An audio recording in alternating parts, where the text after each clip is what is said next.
So the man who leased them was a former cleric called Masood Azhar. He founded Jaish-e-Mohammed 20 years ago, and it's for the past 2 decades that they have been operating in Kashmir. Now, the Indian authorities say that these militants have been responsible for a series of attacks, and we've seen the security situation deteriorating in that region over the last 2 years. The last big attack was back in 2016 on an army camp in Uri.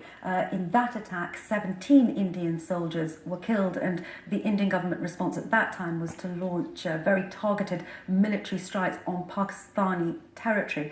Now, what the Indian authorities today are saying is that this is a proscribed organisation in India, in Pakistan and in the United States.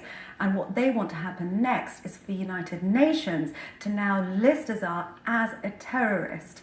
On previous occasions, the Indian authorities have also tried to have him extradited from Pakistan, but the Pakistani authorities have said on each occasion that there isn't enough evidence for that to happen.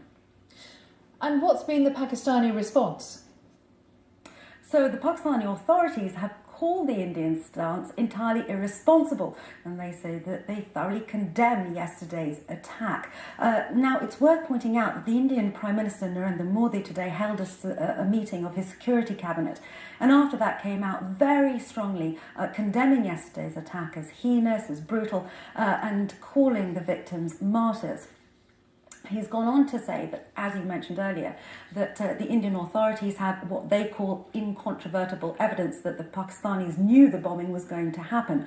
What that evidence is, Philippa, has not yet been made public. And as I say, the Pakistanis strongly refute that that is the case. Thank you, Jemaiska. Let's bring you some of our other news stories now.